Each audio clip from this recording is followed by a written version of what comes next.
Okay, so we're going to be learning about the basics of cells and how they impact living things. So first thing I want to think about is how do we separate living things from non-living things? You have life all around you, but how would you take and define what makes something living? You could ask yourself questions like, does it use energy? Does it move? Does it consume food and water? All really good questions kind of leading to that focus on whether something's living or not. So first term that we're going to define is an organism, and that's any individual form of life that uses energy to carry out its activities.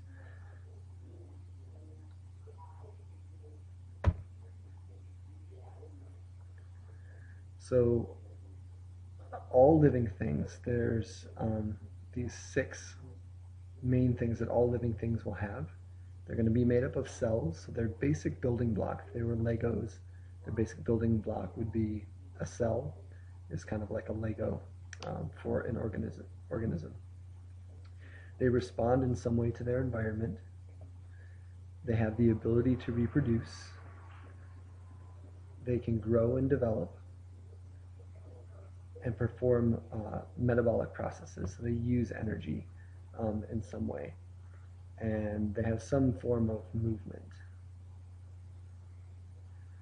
And so that word before, perform metabolic processes. What metabolism is, it's the sum of all the physical and the chemical processes in an organism.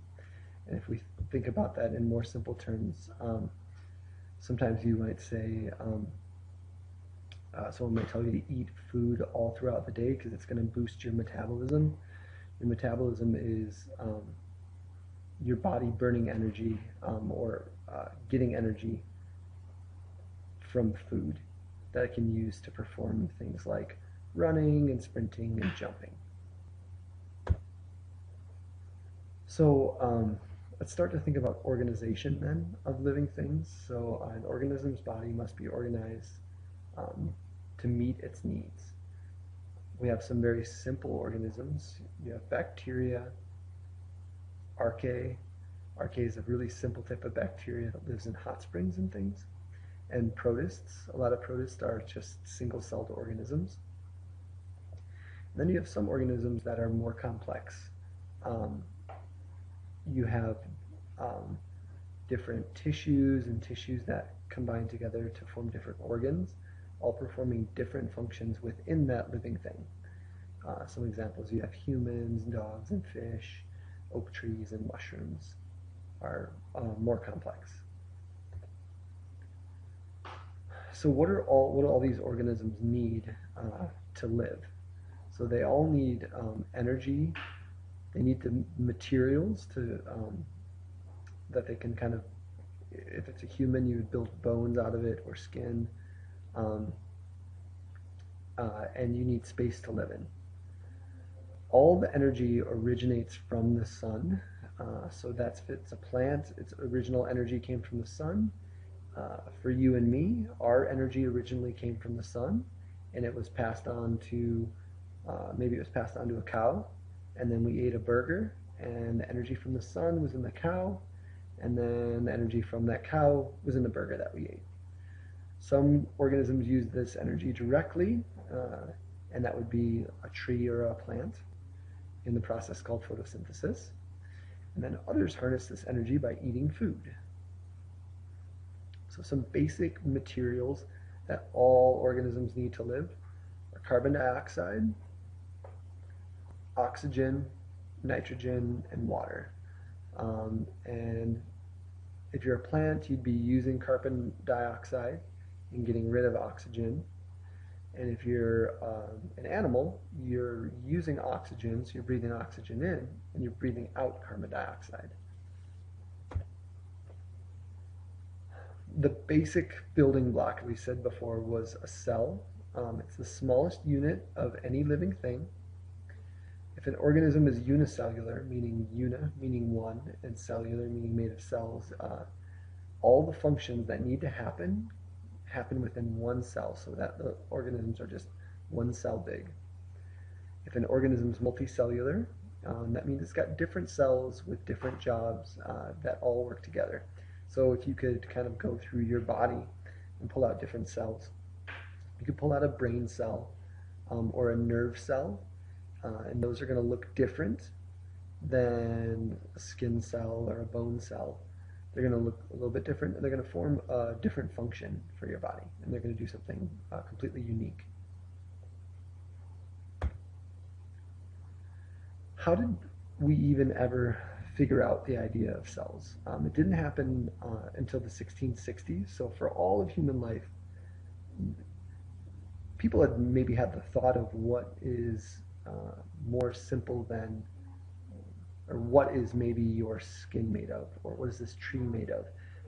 Scientists thought about what things were made of, but it wasn't until the 1660s that you could actually look at it. So you could only form ideas, but they could never test or look at those ideas. Robert Hooke took cork under a microscope at 30 times, and there's a sketch of what that cork structure looked like. He noticed little compartments, which he named after the little rooms that monks lived in, which were cells. So that's how we got the word cells.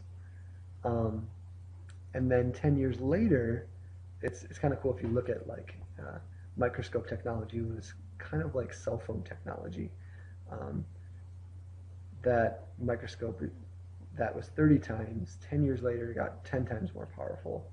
So Anton van Leeuwenhoek, when he looked at pond water, he was able to see this whole world of teeming life and all kinds of things swimming around when he looked at the pond water under his 300 times microscope. And he noticed that the water was full of moving, living things, just completely alive. So with the invention of the microscope and the contributions of many scientists, a very important question was answered in the 1850s. The question was, where do cells come from? And it's part of the development of a theory behind cells. So it's almost like what came first, the chicken or the egg? Where do the cells in our body come from? So there are three concepts to the cell theory, and that's that every living thing is made up of one or more cells. So that would hold true for our single-celled protists, as well, and bacteria, as well as a blue whale or a human being. All are made up of one or more cells. Cells carry out the functions needed to support life. So again, with our single-celled protist, the cell can get energy. The cell can move around, get everything it needs. It can release waste, just like a multi-celled organism can. And then cells come only from other living things. So human cells come from other humans. You were created from a union of an egg and sperm cell, and that single cell kept multiplying and turning into many-celled organism, which became you. And the same would be true for a kangaroo or a deer or a blue whale, or even a bacteria cell. It's going to come from another cell. So concept one, here's a little visual representation. Polar bear is made up of many cells. Concept two, different cells in the polar bear's body do different jobs. Fat cells provide insulation and store energy. Red blood cells in the polar bear carry oxygen. And concept three, all polar bear cells came from a single living cell. They divide and they grow to replace the old dead cells. So that baby polar bear that's clinging onto its mom's back started off as a single-celled organism inside of its mom, and then that single cell divided, and that's how the polar bear grew to be bigger. And that's also a fundamental idea for any large living thing. A blue whale is not big because it's got giant-sized cells. It's big because it's got more cells. It has more cells in its body than you have. That's why it's larger. All right, and that's the end of the lesson for tonight.